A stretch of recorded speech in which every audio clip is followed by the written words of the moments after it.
Hey everybody, it's Master Gallengeist here, bringing you my review for the Gran Turismo movie on Netflix.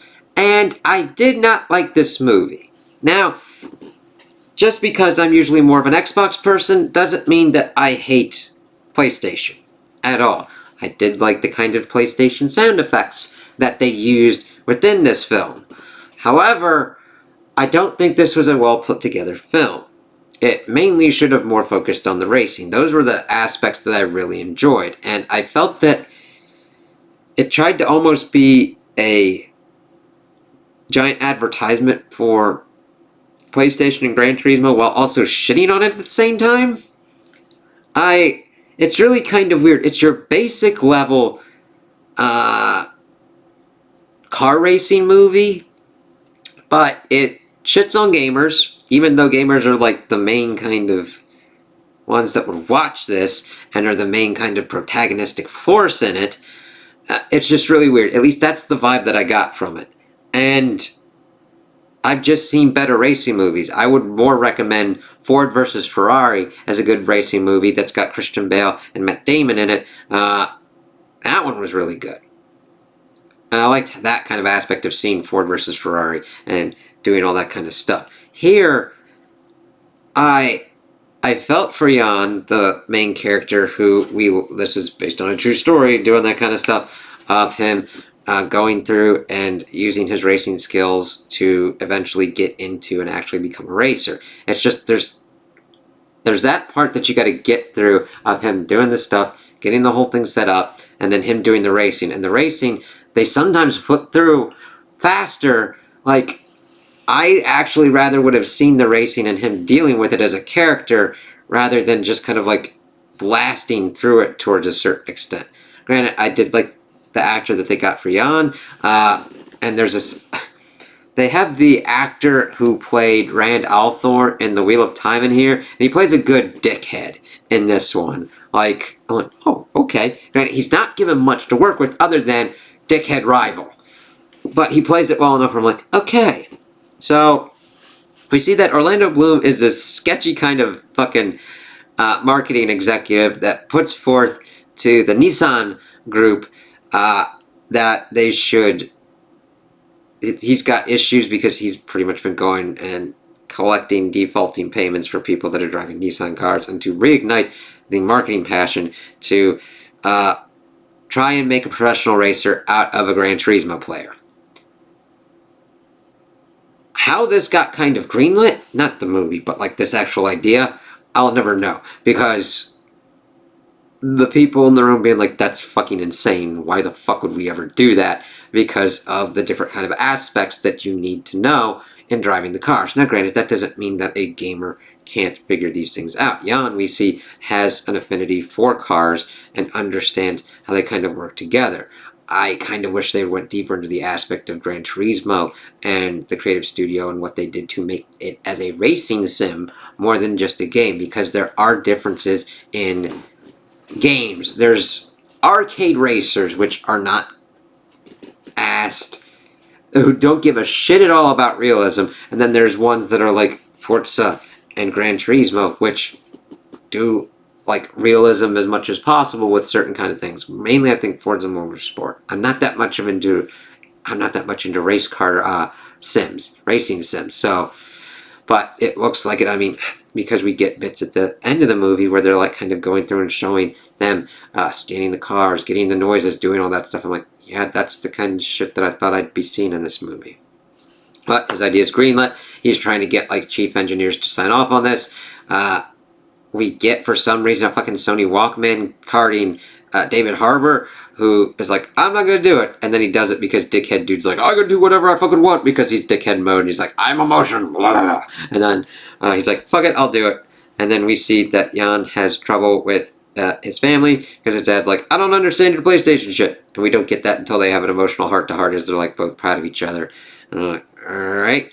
And he was a football player, soccer, and his other son is doing that. And then we get this fucking thing where like Jan's pretty much, he has to have a forced love interest. granted, even if this is based on a true story, it follows the tropes and forcing plot in when it's just like, whatever, organically. Alright, they're gonna go out. Jan takes the fall, and then he's like, you don't have a plan, you don't know what the fuck you're doing. It's like, whatever, fine, I'm going out. He races in, he gets into the GT Academy. Jack, David Harbour's character, is just sitting on them and is like, you don't know what it fucking takes, blah, blah, blah, blah, I'm here to make sure that you all fail, blah, blah, blah. Oh, look at you, probably running for the first time in your life, or whatnot. And I'm like, Jan's in good shape. He bikes because he saved up and would bike around town and worked at this place to get, like, racing sim shit. It's like, what the fuck, man? We see them going through the GT Academy, Jan showing off his skills of understanding that, like, even though he crashed, he's like, the brakes were glazed. And then Jack's like, oh, okay. And then we see Jan win the Academy and then get the contract with Nissan, using his signing bonus to bring out his love interest, Audrey?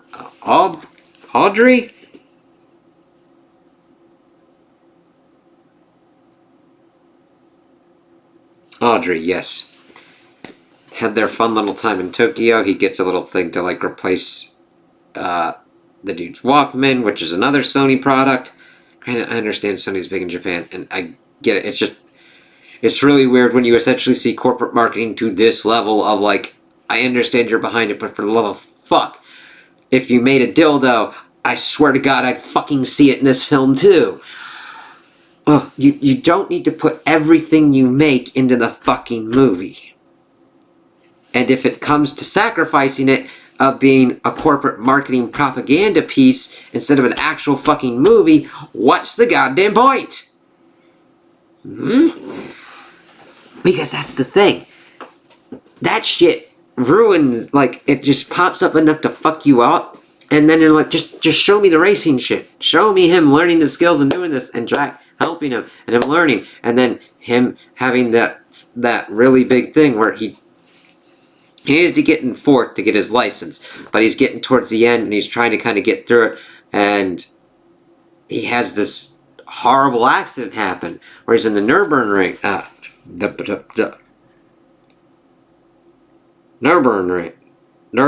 ring. I'm sorry for mispronouncing that. And he takes off and he accidentally kills someone. And we learn that a similar thing happened to Jack at Le Mans. And that he gets him out there and finishes the course. And that he was cleared of wrongdoing, and there's just a freak accident where he fucking lifted off. That place was called the airfield, which nobody fucking thought to tell him, so that way he could fucking figure out, like, how his driving should probably handle.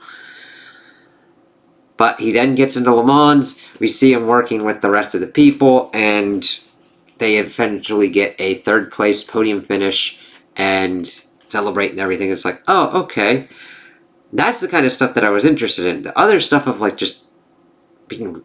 I understand, like, timing and everything of, like, shitting on gamers or whatnot, but it just seemed like to pervade the whole kind of thing, and then just pop up at random kind of bits, like the Nicholas hothead, dickhead, Rand Althar character being like, let's make it so that way sim drivers can't ever do this shit. And I was like, they weren't able to do that shit before because of all this shit that's pretty much built into your fucking racing system. You're just doing performative fucking bullshit at this point. It tries to follow the template of racing films and just kind of fails at that because other superfluous shit, mainly corporate shit, is bolted onto it. If it had followed more kind of stuff of pretty much like a Ford versus Ferrari, I think it kind of would have worked better, where you kind of build up, you understand your characters, you understand their expertise, and you see them going through, and the whole aspect of the film is the racing. That is the main important bit. You don't make an action film and then, well, you don't make an action film and just confine the action to, like, certain kind of weird bits and then put different kind of weird shit in there. You don't make a kaiju film and not have your kaiju fucking fight. I'm literally going to a kaiju film to see big monsters fuck shit up. If that's not a part of what's going to happen, I'm not... Why am I watching this film? And that's the thing. They kind of gloss over or go past certain kind of racing events and, like, I understand that there's certain important races. But it's just like... And then we see the actual Jan character, actual Jan dude, and he was actually like this stunt kind of driver here. I was disappointed with this because I think this could have done a better kind of job of telling this true story and actually understanding the aspects of what makes Gran Turismo so great and so important within the realm of racing sims, gaming, and racing in general. And I'm glad I didn't actually go to the theaters to see it. Like, Netflix at least worked out for me on this. Now, granted, if you'd like to watch it, it's on Netflix. If you've got Netflix, you can also buy it physically, at least at this point, at this moment in time, before they just start to even fucking start taking that away. But if this interests you, sure, go for it. There's no gratuitous violence or weird, strange demon sex or whatnot that like pops up out of nowhere.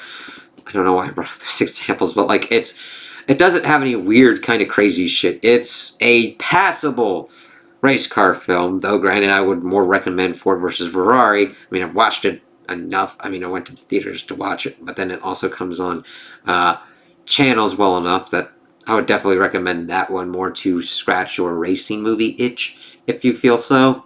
And there's also Steve McQueen's Bullet and Gone in 60 Seconds with Nicolas Cage. Yeah, car films. Yeah, didn't expect that. But